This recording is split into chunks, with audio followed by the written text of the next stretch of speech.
देखिए, एक बार पुनः मैं आप सभी कक्षा 12वीं के छात्रों का अपने YouTube channel the mathematics classes में स्वागत करते हैं। पिछले वीडियो में जैसा कि कल हम बताए थे आपको, वो 4.6 का थ्योरी दिए थे और एक वर्कआउट बनाए थे जिसमें 2/2 मतलब 2 इक्वेशन दिया हुआ था, तो उसको हम लोग मैट्रिक्स मेथड से सॉल्व किए थे। आज देखिए उसका अगला क्वेश्चन जो है, नेक्स्ट क्वेश्चन है एग्जाम्पल 28। उसमें जो है तीन इक्वेशन दिया हुआ है और इसको कह रहा है मैट्रिक्स मेथड से सॉल्व करने के लिए आव्यूह विधि से क्या करना है, सॉल्व करना है। तो ये इक्वेशन दिया हुआ है, तो इक्वेशन को लिखिए 3x - 2y + 3z = 8, 2x + y - z = 1, 4x - 3y + 2z = 4। इस तरह से आपको इक्वेशन दिया हुआ रहेगा और उसको कहेगा सॉल्व करने के लिए मैट्रिक्स मेथड से। तो आपको बोले थे ए जो मानना है उसका कोफिशिएंट होगा वेरिएबल का। तो कोफिशिएंट देखिए एक्स वाई जेड का 3 - 2 3, 3 - 2 3, 2 1 - 1, 2 1 - 1, 4 - 3 2, 4 - 3 2।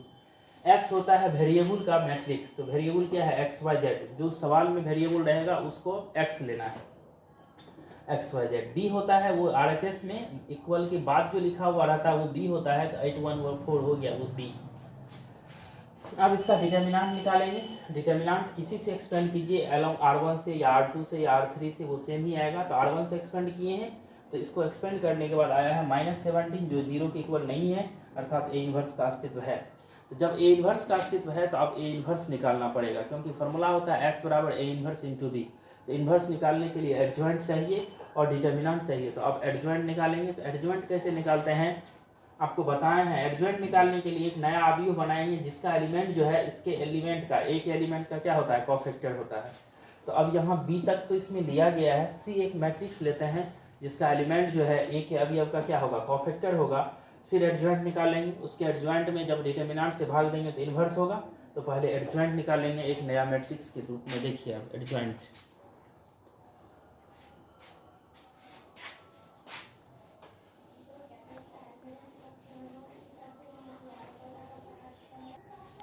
अब एडजॉइंट निकालेंगे तो उसके लिए एक नया आव्यूह मानेंगे सी, जिसका एलिमेंट जो है ए के एलिमेंट का क्या होगा, कोफैक्टर होगा। तो ए के एलिमेंट का कोफैक्टर होगा, तो लिखे हैं माना सी = आव्यूह ए के अवयवों के सहखंडों का आव्यूह।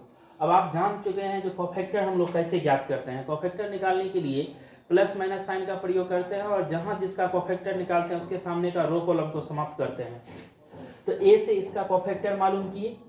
अगर कोफैक्टर में भी किसी को दिक्कत होता है तो आप फ़ोन कीजिए, हम समझा देंगे, या कमेंट में लिखिए जो परेशानी हो रही है, तो अगले वीडियो में उसको दूर कर दिया जाएगा। तो कोफैक्टर ज्ञात किए इस तरह से। अब इसको सॉल्व करने के बाद सी का वैल्यू आया, तो एडजॉइंट जो होता है उसका ट्रांसपोज होता है। तो लिखें adjoint of A = transpose of C. C का ट्रांसपोज अर्थात रो बदल जाएगा किसमें, कॉलम में। रो बदलेगा कॉलम में, रो बदलेगा कॉलम में। अब ए इनवर्स का फॉर्मूला होता है adjoint of A by determinant A. तो इसका वैल्यू दिए -1/70, एडजॉइंट ए का वैल्यू ये हो गया। अब फॉर्मूला होता है x = A inverse into B. तो ए इनवर्स का भी वैल्यू देना है, बी का भी वैल्यू देना है। देख लीजिए यहाँ ये ए इनवर्स है और ये बी है 814। अब इन दोनों को मल्टीप्लाई करेंगे, इसको छोड़ दिए, फर्स्ट रो फर्स्ट कॉलम -8 -5 -4 -64 -6 + 36 -80 +1 +28। इसको सॉल्व करने के बाद ये आएगा -17 -34 -51। इससे डिवाइड करेंगे तो माइनस माइनस सब प्लस हो जाएगा, तो 1 2 3 होगा। तो x = 1 2 3 प्राप्त हुआ है और x का वैल्यू है x y z। क्लियर हो गया आव्यूह की समानता से, इक्वलिटी ऑफ टू मैट्रिसेस से x = 1 y = 2 और z = 3। इस तरह से ये आव्यूह विधि से x y z का वैल्यू प्राप्त हुआ। अब एक लैंग्वेज वाला नेक्स्ट क्वेश्चन है, उसको देखिए कैसे। देखिए 29 नंबर का लैंग्वेज प्रॉब्लम है। तो इस चैप्टर से अगर सवाल पूछता है तो 5 नंबर में पूछेगा, या तो वैसे मैट्रिक्स मेथड से सॉल्व करने के लिए इक्वेशन दिया हुआ रहेगा सिंपली, या लैंग्वेज वाला दिया हुआ रहेगा उसको मैट्रिक्स में कन्वर्ट करके फिर बनाना है। तो 29 नंबर में लैंग्वेज प्रॉब्लम है, वो देखिए।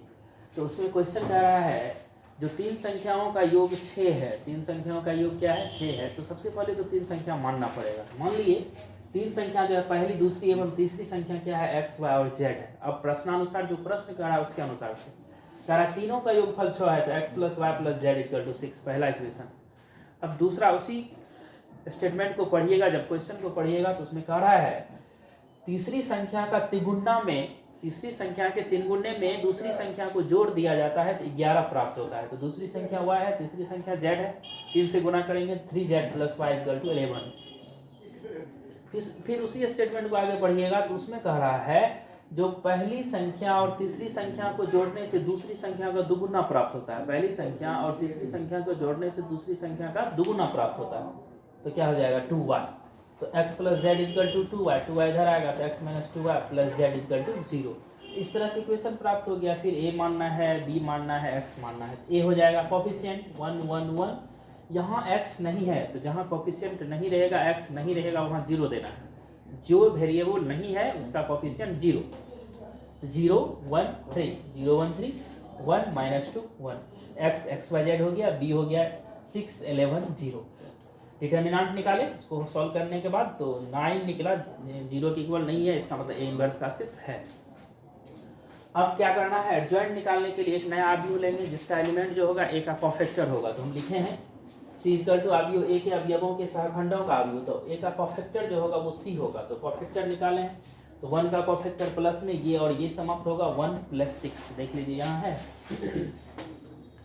फिर first row second column minus, ये और ये समाप्त होगा 0 - 3। इस तरह से इसका परफेक्टर निकाले तो ये आया 7 3 - 1 - 3 0 3 2 - 3 और 1। तो एडजॉइंट जो होता है उसका ट्रांसपोज होता है। Adjoint of a = transpose of c। इसको रो को कॉलम में बदल देंगे, ये रो कॉलम में बदल गया, रो कॉलम में बदल गया, रो कॉलम में बदल गया। ये एडजॉइंट। अब क्या निकालना है, इन्वर्स। तो a इन्वर्स का फॉर्मूला होता है adjoint of a bye determinant a। तब x का वैल्यू देना है x = a इन्वर्स b।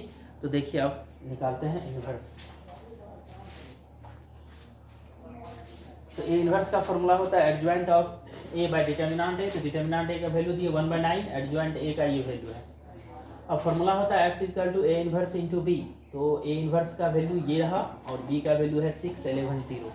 अब इस दोनों को मल्टीप्लाई करना है, फर्स्ट रो फर्स्ट कॉलम तो 42 - 33 + 0, second row first column 18 + 0 - 0, third row first column -6 + 33 + 0।